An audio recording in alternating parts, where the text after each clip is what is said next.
Irmãos, o texto que eu quero compartilhar com vocês nessa manhã está em Romanos, capítulo 12, versículo 12, um só versículo. Assim que os animo a abrir a Bíblia em Romanos, capítulo 12, versículo 12.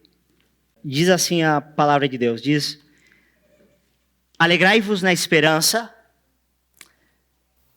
sede pacientes na tribulação, perseverai na oração.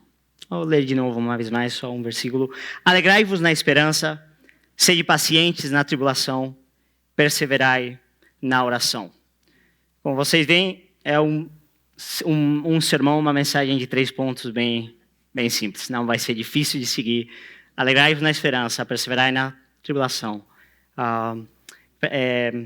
Pacientes na tribulação, perseverai na oração. Se me perguntassem qual é a definição prática da vida cristã, o que é um cristão, como vive um cristão, eu o definiria a partir desse versículo. Um cristão é aquele que se alegra no que está por vir, que é paciente no sofrimento presente e que vive na constância de uma vida de comunhão e de oração com Deus. Assim que quero orar e pedir que Deus possa vir com a sua palavra aos nossos corações. O desejo do pregador, sempre que ele prega, é que chegue aquele domingo em que o feligrês, o irmão da congregação, possa ouvir por cima da voz do pastor a voz de Deus. Esse é o desejo, independente da capacidade do pregador, a eloquência, a capacidade de organizar bem as ideias, esse milagre sobrenatural que só o Espírito pode fazer, que é fazer que muito por cima dele seja a voz do Onipotente, aquela que ressoe no nosso coração. Vamos pedir que Deus faça isso nessa manhã. Senhor, nós queremos te louvar pela tua palavra, porque ela é clara, ela é suficiente, ela é eficaz, ela é viva. Senhor, obrigado porque és tu quem falas através da tua palavra, e ao falar através da tua palavra, tu engendras em nós, tu geras em nós a vida e comunhão contigo.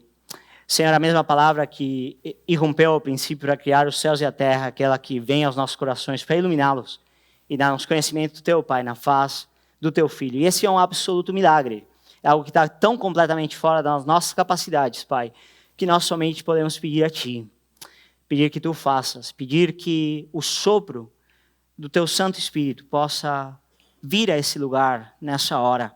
Pai, e que meus amados irmãos, nessa frágil pregação, em todos os sentidos, possam ouvir a tua voz e possam ser transformados pela tua graça.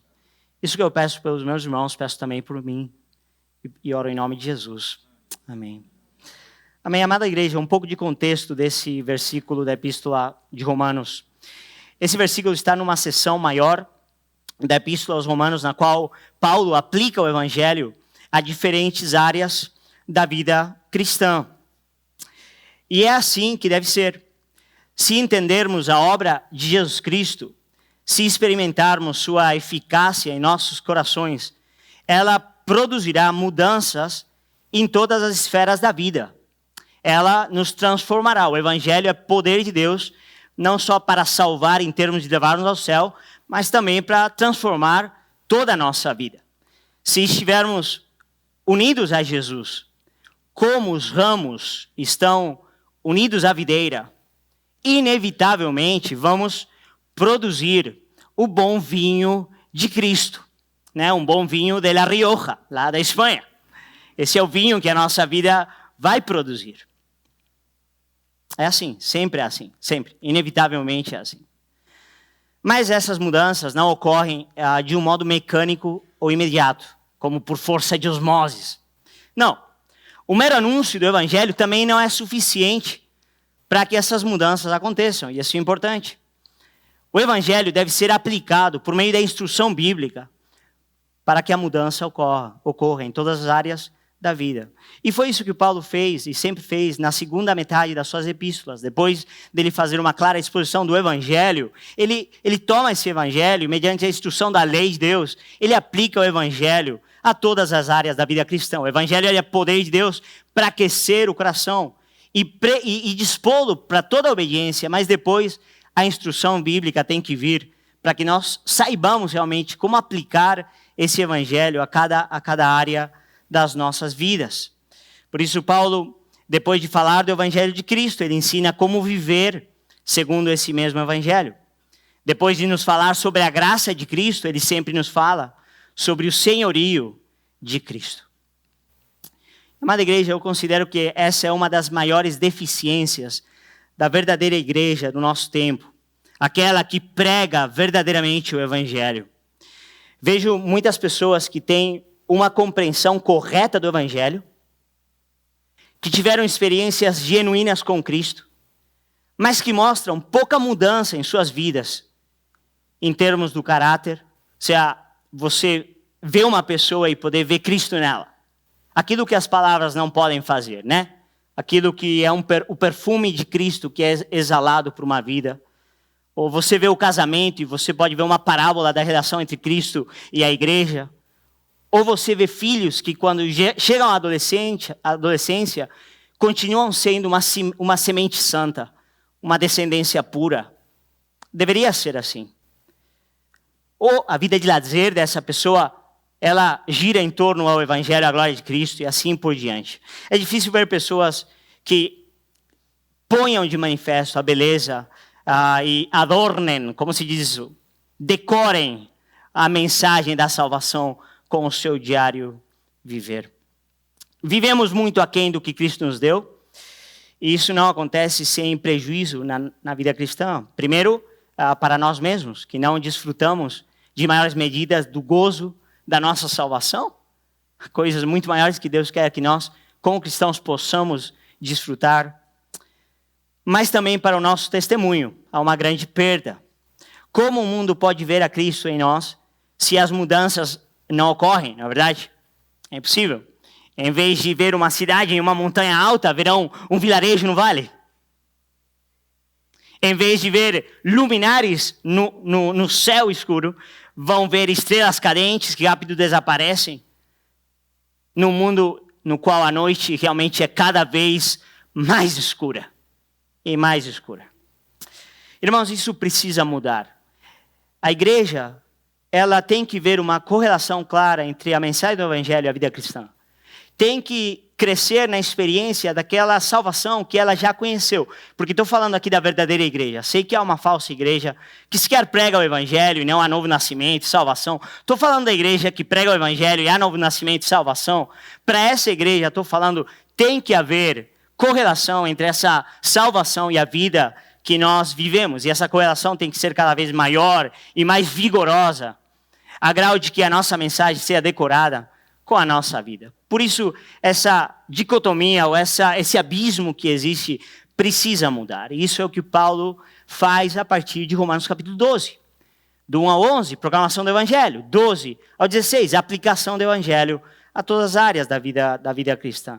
E é muito interessante que no início desse capítulo 12, quando Paulo começa a aplicação prática dessa epístola, Paulo nos fornece os dois ambientes em que essas mudanças ocorrem na nossa vida. E ainda que não é o tema desse sermão, quero que esses dois ambientes estejam claros na mente da igreja. Quais são os ambientes nos quais há uma transformação real a partir do Evangelho? O primeiro ambiente é a Bíblia, é a palavra de Deus. Esse é o primeiro ambiente no qual a transformação verdadeiramente acontece. Paulo nos diz, ao princípio do capítulo 12, ele diz que nós devemos passar por uma renovação constante do nosso entendimento. Uma renovação constante do nosso entendimento. Abrir a janela para que o ar fresco da verdade continuamente esteja renovando a nossa maneira de pensar. Para quê? Para que a aplicação do Evangelho seja eficaz no casamento, nos filhos, no trabalho, etc. Eu quero louvar a Deus pela escola dominical dessa igreja. Irmãos, a escola dominical tinha que estar cheia, porque a classe foi muito boa. E isso é o que a igreja está fazendo, renovando o entendimento através da verdade. Se não queremos nos conformar com esse mundo, se desejamos experimentar a boa, agradável e perfeita vontade de Deus, precisamos renovar a nossa mente através da palavra. Devemos ser o homem do Salmo 1. Eu só sei em espanhol. Que se deleita en la ley de Jehová de día y de noche. Que medita en ella. Você sabe, né? Ele está meditando nela constantemente, porque ela é a sua alegria. E ele É como uma árvore plantada junto a correntes de águas, que ao seu tempo vai dar fruto. Sua folha não vai cair. E tudo o que ele faz, tudo, vai prosperar. Por isso a igreja tem que aprender a habitar na palavra de Deus, a permanecer na palavra de Deus. Mas o segundo ambiente no qual o evangelho é aplicado às nossas vidas é a comunhão dos santos, é a igreja. Vocês podem ler lá em capítulo 12, Paulo fala da nossa integração no corpo de Cristo, de que nós devemos ter um conceito correto de nós mesmos para ocupar o lugar que nos corresponde dentro do corpo de Cristo. Paulo fala disso em Romanos capítulo 12. A participação orgânica e real na igreja local é fundamental para a formação do caráter de Cristo e o fruto na vida cristã. O amor sincero, o serviço no corpo de Cristo estabelecem um ambiente em que amadurecemos espiritualmente, em que as mudanças verdadeiramente acontecem. Repito isso, igreja. A formação do caráter cristão e o crescimento na virtude do amor, que é a mais importante, só ocorrem na interação próxima com o nosso irmão. Por isso o pastor falou àqueles que nos estão ouvindo por internet que tem que estar numa igreja local. Você tem que se raspar com o seu irmão. Porque é nessa dinâmica na qual o caráter de Cristo é formado. E irmãos, isso é mais que atividades. É mais que atividades. É bacana ir nas atividades da igreja. Mas não pense que por ir nas atividades da igreja, você está tendo uma comunhão orgânica com o corpo de Cristo. A comunhão orgânica com o corpo de Cristo implica um dar e receber, um compartilhar a vida, um abrir a casa, um comer ao redor da mesa, com alegria e sencillez de coração. A sencillez é simplicidade, obrigado, de coração. Por isso, eu quero animar a igreja nesse sentido. Se você quer suprir esse abismo que existe, às vezes, entre o conhecimento do evangelho e depois a aplicação desse evangelho, esses são os dois ambientes. Primeiro é a Bíblia, né? Como dizia Spurgeon, na nossa veia tem que correr biblina, né? A gente tem que estar constantemente interagindo com a palavra de Deus, mas tem que fazê-lo nesse espaço da comunhão dos santos, do corpo de Cristo. Mas eu quero animá-los, irmãos, porque ainda reconheço francamente que o que eu estou dizendo agora é tão básico, sei que todos já ouviram, mas é tão raro ver uma igreja e cristãos que vivam essa realidade, que nós estamos naquele tempo onde o básico é novidade, onde realmente os fundamentos foram tão destruídos já, tanto na igreja como na sociedade, que o básico é o que tem que ser proclamado, né? Bíblia, comunhão com os santos, crescimento no caráter cristão, fruto abundante em todas as esferas da vida. Irmãos, o sermão poderia acabar já. Poderíamos orar e pedir a Deus a graça para nos ajudar a fazer o que acabamos de dizer, mas seria um sermão curto. E não. Eu quero ir a esse versículo 12 para que nós possamos ver as três mudanças que o Evangelho produz em nossas vidas segundo esse versículo. A aplicação do Evangelho que faz Paulo. Agora, de maneira específica, nesse versículo 12, do capítulo 12 também.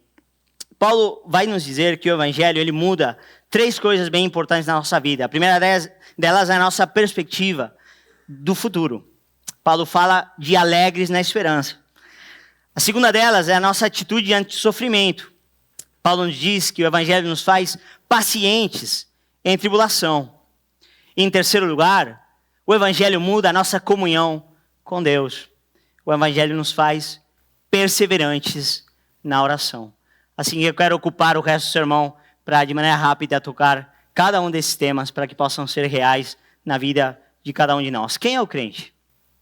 Quem é o crente? Qual é a definição prática da vida cristã? Bom, o crente é aquele que se alegra no porvir, que é paciente no presente, na tribulação presente, e que persevera na sua vida de oração. Esse é o verdadeiro crente. Assim, em primeiro lugar, versículo 12, primeira parte, Paulo nos diz: alegrai-vos na esperança. Amada igreja, esse para mim é um dos pontos mais importantes no tempo que nós estamos vivendo, pelo menos em Ocidente, mas é muito especial na Europa. Não sei como está a realidade aqui no Brasil, mas na Europa, o que caracteriza o continente europeu hoje em dia é a palavra desesperança. Desesperança. Isso é o que caracteriza a geração europeia no dia de hoje, é uma visão pessimista do futuro. Vivemos em um mundo imprevisível, cheio de incertezas. A destruição da família. Uau! Isso é tão triste, tão triste. Na classe da Isabel, minha segunda filha, de 24 alunos, somente 4 têm pai e mãe juntos. É assustador, mas essa é a realidade. A destruição da família, a abolição dos princípios morais mais básicos da sociedade, a ascensão dos totalitarismos, os tambores de guerra, a fragilidade da economia, os abusos da religião. Irmãos, quando eu assisto a televisão aqui no Brasil e vejo o que está acontecendo no mundo evangélico, em várias igrejas e ambientes, realmente é quase insuportável, é vomitivo. Eu não sei, estando aqui, às vezes, tristemente, um pode se adaptar a uma realidade tão triste, mas quando você vem de fora, realmente dá dor de barriga, ou seja, dá vontade de vomitar, náuseas, de clamar por fogo do céu, como fizeram João e seu irmão. Senhor, como é possível que essa seja a realidade daquele que se diz teu povo? Tudo isso faz com que estemos numa era que muitos chamam a era da ansiedade. Olhamos para o futuro com medo, ou pior ainda, com apatia. Apatia. A principal característica do jovem europeu e espanhol é que é um jovem apático. Ele sequer tem medo mais. Ele avançou do medo a uma realidade pior que o medo, que é a apatia. Apatia é um tipo de indiferença de cara à realidade. É tal desesperança que você realmente chega a ser um tipo de zombie. Um zumbi. Um vivo morto. Alguém que já está experimentando, nessa realidade, uma medida do inferno. Mas muitos, em nosso tempo, vivem escravizados pelo temor, a depressão, a falta de sentido diante da inevitabilidade da morte. E quanto mais aumenta o progresso, mais aumenta a distância, a nossa autêntica alegria. Isso é tão real no tempo que estamos vivendo.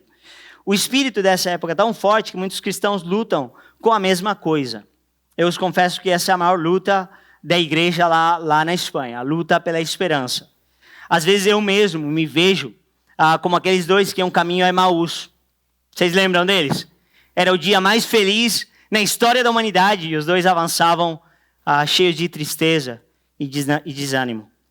Às vezes eu vivo como se Jesus não tivesse ressuscitado, como se o pecado, a morte e o mal tivessem a última palavra, como se realmente não houvesse esperança, como se Cristo estivesse ainda no sepulcro. Muito interessante, uma das principais características do catolicismo espanhol, catolicismo apostólico romano espanhol, é que ele nos apresenta um Cristo que morreu, mas um Cristo que morreu para nunca mais viver. Esse é o Cristo espanhol. Isso é super interessante. Vemos isso nas imagens encontradas nas diferentes catedrais do país. Isso a gente teve a oportunidade de ver juntos quando estivemos lá em Granada. Tem um missionário escocês chamado John Mackay, que escreveu sobre esse assunto, e quero ler algumas frases dele, ele descrevendo ao Cristo espanhol, esse Cristo que só morreu, mas nunca voltou a viver. Ele diz assim, fala dessas imagens com as seguintes palavras: imagens feridas, lívidas, sangrentas, Cristos retorcidos lutando contra a morte, Cristos reclinados que sucumbiram a ela. Esses Cristos podem ser encontrados por toda a península. Expressões de uma tragédia que nunca termina, que nunca acaba. Unamuno, que é um escritor bem famoso da história espanhola, existencialista, descreve uma das famosas imagens de Cristo, do crucificado de Velázquez, uma imagem poderosa, não sei se vocês já viram, podem ver aí pela internet.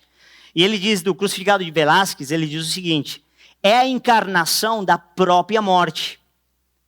A única luz que ilumina a sua palidez assustadora vem de uma lâmpada acesa diante da Virgem Maria. Toda ela céu e vida. Maria, toda céu e vida. Esse Cristo, imortal como a morte, não ressuscita. Por quê? Ele não espera nada além da própria morte.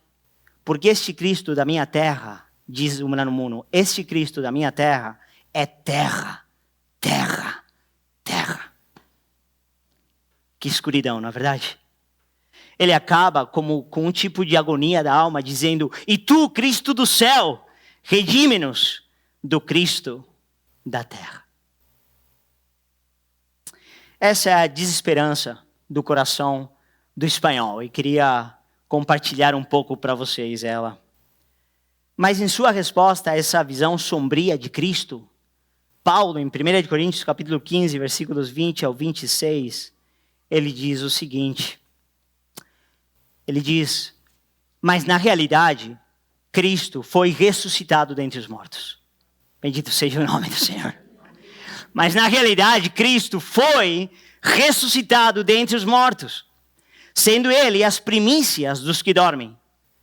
Porque assim como por um homem veio a morte, também por um homem veio a ressurreição dos mortos.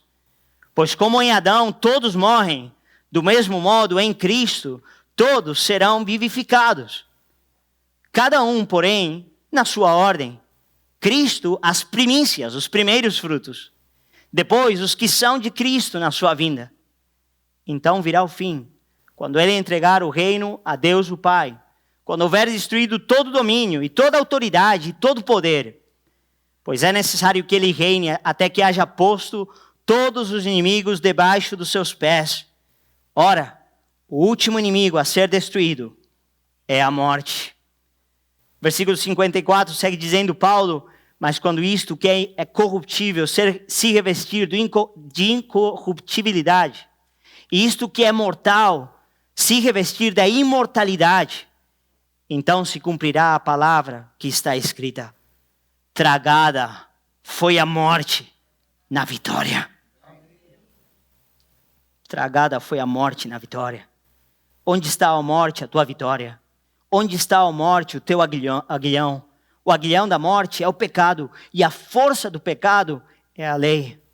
Mas graças damos a Deus que nos dá a vitória por nosso Senhor Jesus Cristo. Amada igreja, o cristão é o único ser humano na face da terra que pode ter uma gloriosa esperança. Que pode olhar para o futuro com um sorriso no rosto.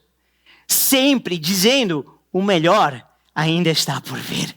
Glória ao Senhor por isso. Bendito seja o seu nome. Irmãos, a ressurreição de Jesus nos dá uma esperança, em primeiro lugar, segura. Completamente segura, porque está estabelecida naquilo que ele fez por nós.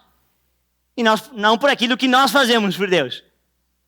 Ele cumpriu toda a lei a nosso favor. Ressuscitou dentre os mortos, tendo pagado o preço dos nossos pecados para ser o último Adão e garante da salvação da sua esposa, a igreja. Portanto, nele, a nossa é uma esperança segura. Mas também é uma esperança eterna, que vai além da morte. Que vai além da morte. Uma irmã de certa idade lá na igreja da minha esposa nos Estados Unidos, ela já estava velhinha, sabia que ia morrer. E ela sentou com os filhos e preparou o seu funeral.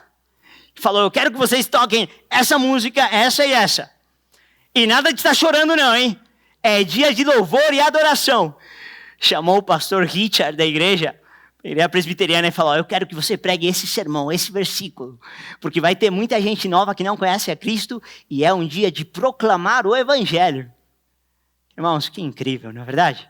Essa esperança de glória que é eterna, que vai além da morte. E finalmente, essa é uma esperança feliz. Em realidade, é uma esperança que transborda toda a alegria. Ela é indescritível. O apóstolo Paulo, que foi um dos poucos homens que teve a oportunidade de subir ao terceiro céu. Uau! Disse que ele viu coisas lá que não haveriam palavras humanas para poder comunicar. Irmão, em muito pouco tempo, pela graça de Deus, estaremos ali. Bendito seja o nome do nosso Senhor. E as aspirações mais profundas da nossa alma serão plenamente compensadas e transbordadas pela visão do nosso amado Senhor e Salvador, Jesus Cristo.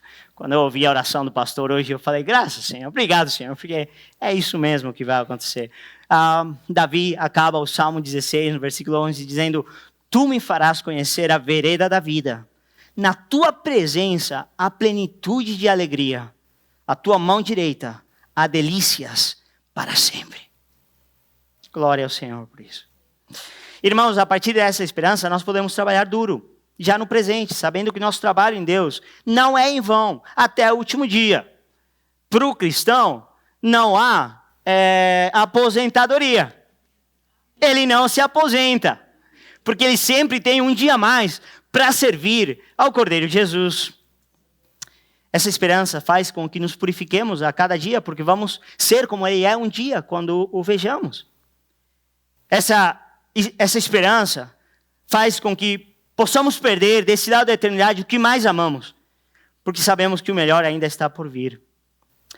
Essa esperança faz com que nós possamos envelhecer com alegria, porque não há nada que um bom corpo de ressurreição não possa melhorar. Irmãos, quando vai envelhecendo, a nostalgia, na verdade, a ideia de que as coisas tão belas vão ficando para trás e não voltam, pode ser um sentimento desesperante. Eu só tenho 40 anos, já começo a experimentar isso. Eu já digo, Senhor, já minhas filhas não são pequenas, já não vão estar aí. Ó, Senhor, vem rápido. Vem rápido, Senhor. Mas podemos envelhecer com alegria. Por quê? Porque vamos receber esse glorioso corpo de glória. E finalmente, em último lugar, podemos ser pacientes na tribulação. Isso nos leva ao segundo ponto. Paulo fala em primeiro lugar, alegrai-vos na esperança. Em segundo lugar, ele nos fala, sede pacientes. Tem paciência na tribulação. Desse lado da eternidade, é o lado da paciência. É o lado da espera. É o lado da fé. O lado da plenitude, da visão, do cumprimento ainda está por vir. Esse lado é o lado da paciência. A vida cristã, desse lado da eternidade, e que não te enganem, ela pode ser definida como tribulação. Oh, ninguém deu glória a Deus, amém, sim, Senhor. Desse lado da vida cristã é tribulação. Embora o Senhor nos dê alegrias enquanto viajamos rumo ao lar, essas alegrias são como o oásis de Elim, que tinha 70 palmeiras e algumas fontes de águas.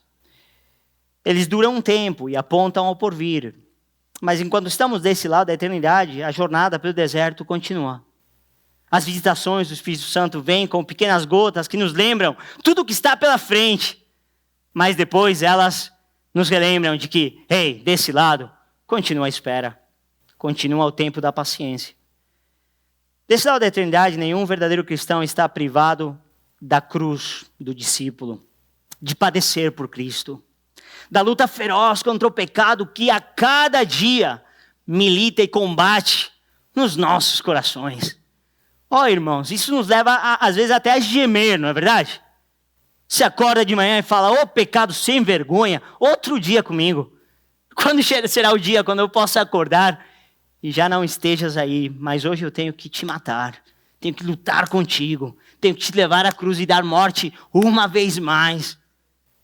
E não pense que caminhar pertinho de Cristo vai fazer que a luta seja menor, não, vai ser maior. Quanto mais pertinho de Cristo, mais consciente da realidade do pecado e mais feroz a batalha contra o pecado, mas também contra o diabo, contra Satanás, príncipe das trevas que vem a oprimir o povo de Deus e com o qual tem que batalhar com a esperança e com a verdade. Como o apóstolo Paulo diz aos irmãos da igreja na Ásia Menor, em Atos capítulo 14, versículo 22, ele diz, por muitas tribulações nos é necessário entrar no reino de Deus. Por muitas tribulações nos é necessário entrar no reino de Deus. Isso era real para a igreja do primeiro século, é real para a igreja dos nossos dias. Por isso o apóstolo Paulo nos chama a ser pacientes na tribulação, a ter paciência. Sabe, eu estou aprendendo, acho que é porque eu já estou com 40 anos, eu estou aprendendo que a paciência é uma das virtudes cristãs mais difíceis de desenvolver e mais importantes. Sem paciência, sem aprender a esperar, ninguém chega no céu. A única alternativa à espera é a fugida, é fugir. Fugir de Deus. E a paciência é o ambiente adequado, é a disposição de espírito para a formação de todo o resto de virtudes cristãs. A humildade, a confiança, a fé, a alegria, o contentamento, todos se formam num coração que antes aprendeu a ser paciente. Mas até não chegar a paciência, o resto de virtudes não chegam. É assim, é que nem o filho que você quer ensinar algo, mas ele é tão inquieto e tão revoltoso que ele não aprende o resto. A paciência faz que o espírito seja dócil, baixo a pressão, e a partir dessa docilidade a pressão opere tudo aquilo para qual Deus a enviou. A ideia de ser pacientes na tribulação é de não se exasperar, nem fugir dos tratos de Deus, por difíceis que sejam, no trabalho, nos estudos, na família, na igreja. Oh, irmãos, às vezes Deus nos chama a ir a lugares que não queremos ir, fazer o que não queremos fazer, mas é ali onde Cristo vai estar presente para formar o seu caráter em nós. Ele ordena em nossas vidas o caminho da obediência, em meio ao quebranto. Portanto, não devemos revelar-nos por meio da devassidão, fugindo no ócio, tantas coisas, nem ceder ao desespero, nem à tristeza, nem à depressão. É pecado. Não é doença, é pecado. Se exige de nós modéstia, corações que aprendam a estar constantes na mão do Senhor. Por que ser pacientes em meio à tribulação, amada igreja? Por 3 coisas rápidas. A primeira delas, porque a tribulação vem de Deus. Há diversas causas secundárias que a produzem, não é verdade? Enfermidade, ataque do diabo, pecado, etc. Mas afinal, é a boa mão do Pai que está disciplinando a sua amada igreja para formar nela a beleza do seu caráter. É isso. É isso. Cada sofrimento na vida cristã é um presente da graça para formar em ti a Cristo. Uau! Glória a Deus. A tribulação vem do Pai. A tribulação, em segundo lugar, nos torna semelhantes ao Filho. O cristão, ele tende a batalhar contra a pena e a aceitar o pecado. Deveríamos lutar contra o pecado e abraçar a pena. Assim dizia Lutero constantemente. Não lute contra a pena, não lute contra o sofrimento. Lute contra o pecado, abrace o sofrimento. Porque vem do Pai para formar a Cristo. E a tribulação nos faz muito frutíferos na missão. Enquanto não há quebranto, o que aparece em nós somos nós. E o que vem de nós não produz fruto de natureza espiritual. Pode encher um salão. Isso sim, as capacidades do homem enchem lugares enormes. Mas não são capazes de trazer vida espiritual a uma só pessoa. Porque isso só o faz o Espírito de Deus, através de vasos quebrados. Isso vem do Senhor. Por isso a tribulação ela nos faz frutíferos para Deus. Assim que Paulo nos diz, alegrai-vos nessa gloriosa esperança do que está por vir. Em segundo lugar, ele nos diz, sede pacientes na tribulação. Eu não sei o que você pode estar experimentando no dia de hoje, mas pede ao Senhor paciência. Pede, Senhor, dá-me paciência. Dá-me graça de permanecer quieto debaixo da tua mão, porque a paciência vai produzir em ti um caráter aprovado, e o caráter aprovado vai fazer aumentar a sua esperança, porque o amor de Deus foi derramado nos nossos corações pelo Espírito de Deus, que nos foi dado. Romanos capítulo 5. Isso é o que acontece. E o terceiro é ser constantes na oração. Constantes na oração. A pergunta nesse ponto do sermão é o seguinte: como posso eu me alegrar na esperança do porvir? E como posso eu ser paciente no presente em meio ao quebranto? A resposta desse versículo é: sendo constante na oração. É o único caminho. Não há outro. A maior necessidade da igreja do nosso tempo é aprender a orar. Ora, você pode orar. E você pode orar. Orar é difícil. Há um grande paradoxo na oração, na verdade. É fácil e é difícil. Até uma criança pode orar. Mas profundizar na vida de oração e conhecer a Deus de maneira íntima e profunda nesse lugar leva muito tempo e muito esforço. Mas sabe, não importa quanto conhecimento bíblico nós tenhamos, a alma não perceberá a glória vindoura, nem os benefícios do quebranto, sem comunhão com Deus, sem o toque do céu, sem a vida do Espírito, sem o derramar do Espírito Santo na alma humana. Sabe, o Espírito de Deus, Paulo diz que ele é, como se diz em português, arras, as arras, aquelas moedas que você dá quando você casa, Efésios capítulo... garantia da nossa herança, o dote da nossa herança. É muito interessante em Efésios capítulo 1, Paulo fala do Espírito Santo como dotes da nossa herança. E isso é super interessante. Sabe o que é o Espírito Santo? Ele é um princípio de tudo que está por vir. É como um adelantar um pouco. Adiantamento de tudo que está por vir. Isso é o Espírito Santo, que garante, ele nos é otorgado para que uma medida da experiência do porvir já seja conhecida pelo cristão no presente. E é essa participação no Espírito que faz que a alma do cristão possa realmente experimentar e conhecer a realidade vindoura e possa ser a partir daí paciente no quebranto do presente. Não o mero conhecimento dessas verdades, mas a experiência do Espírito Santo nessa realidade. Havia um antigo pregador, Jonathan Edwards, imagino que a igreja conhece. Ele usava um exemplo muito poderoso para explicar a obra do Espírito Santo como dote do que está por vir. Ele dizia, imagina que você está num quarto completamente escuro.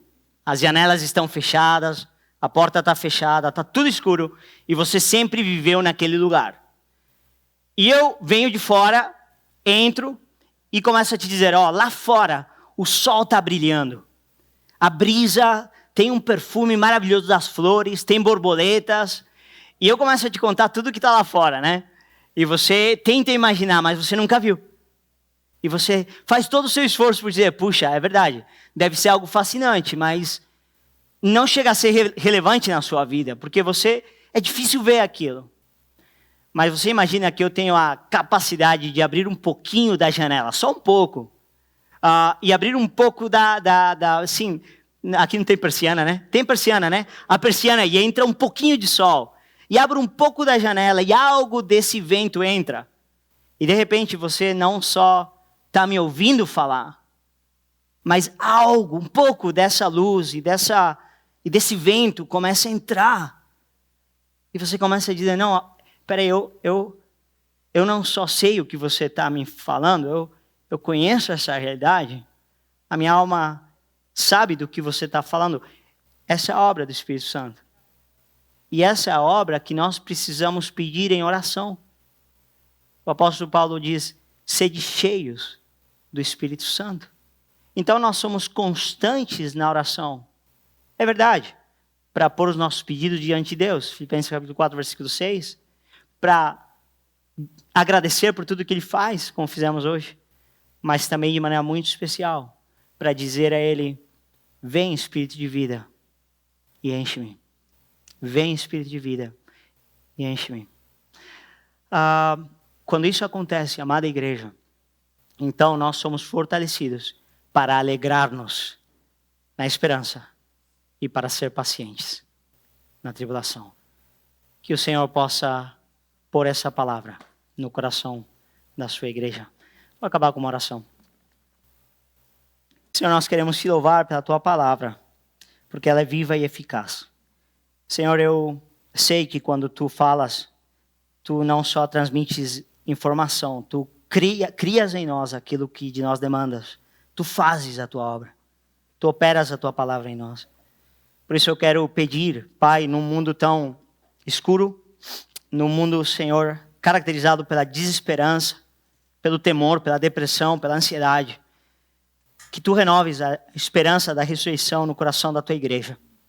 Ajuda-nos, Senhor, a lembrar que Tu reinas, que Tu venceste a morte, que Tu venceste o pecado. Senhor amado, que Tu nos chamas a olhar ao futuro sorrindo. Que nem Abraão, a cumprimentar aquela cidade que está por vir, que tem fundamento. Tu és o arquiteto. Senhor amado, eu quero pedir que a Tua igreja possa sair com forças renovadas e fortalecidas para ser pacientes na tribulação. Aqueles que têm vindo a esse lugar com coração rebelde, coração ansioso, coração que cede ao pecado da depressão, do desespero. Ó Senhor, que haja mansidão, que haja modéstia, que haja aceitação do trato do Pai, sabendo que é bom, bom, bom. Bom és Tu, Pai, conosco. E Senhor, de maneira muito especial, eu quero orar com os discípulos, pedindo-Te, ensina-nos a orar. Ensina-nos, Senhor. Leva-nos a lugares onde nunca antes estivemos. Como Ezequiel, leva-nos a entrar nesse rio que flui dessa obra consumada do Filho. Dá-nos, Senhor, a graça de ser cheios do Teu Espírito Santo. Senhor, que nós possamos saborear um princípio daquilo que está por vir. Para que quando São Paulo, tão necessitado de Ti, uma cidade tão necessitada de Ti, possa ver essa preciosa igreja Batista de Moema, possa ver uma igreja que parece muito a Jesus. Uma igreja, Senhor amado, cuja vida é um reflexo, não perfeito, mas sincero e real, da glória e da beleza de Cristo. Nós oramos em nome de Jesus.